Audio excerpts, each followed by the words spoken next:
Passen uns minutets de les 11, tornem a ser aquí, com veieu encara anem tard. Aquesta temporada recreem moments històrics, viatgem en el temps actualitzant una mica la història. Avui anem fins al segle XVIII per conèixer una mica la vida curta però intensa de Wolfgang Amadeus Mozart.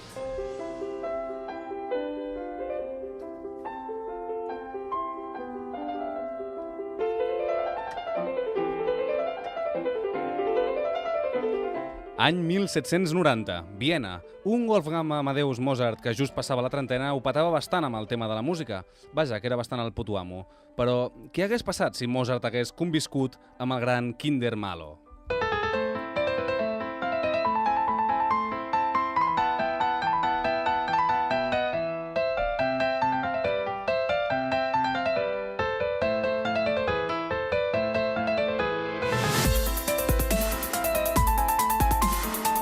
Ei, tio! Ei! Ja m'heu plagiat! Esteu embrutant la meva música! 1, 2, 3, pico 3. Cállate, pringao de mierda, Deja el pianito y cómprate una ordena. Joder, em teniu d'un estrès que em matareu en un any. Efectivament, Mozart va morir el 1791, amb 35 anys, però mireu-la per creativa, positiva, volíem dir. Va durar més que Amy Winehouse. Puto Mozart ho peta més que jo, té més visites a YouTube i a Spotify, he de fer alguna cosa. 1, 2, 3, pico 3. Salieri, Teti, unánamos, namnas, nuestros artes. Dale fuerte, bro. Dale fuerte, bro. Doncs mira, clar que sí, sóc un puto venut, que el petin el Mozart. Amb tots vostès, Antonio Salieri featuring Kinder Malo!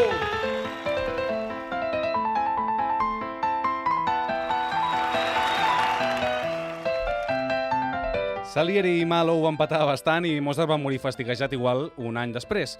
Va intentar fer featurings d'aquests amb el seu col·lega Haydn i Beethoven, però a nivell de xarxes no ho van portar massa bé. Els altres dos van fer gira mundial, van tenir milions de fans i es van donar a les drogues, evidentment. Salieri va acabar morint, any i mig després, de Mozart ofegat en el seu propi vòmit mentre es banyava en la seva banyera d'or. I Kinder Malo, en canvi, es va prendre alguna cosa que li va allargar la vida fins al 2017 i encara ara segueix patant-ho. Llarga vida a Kinder Malo.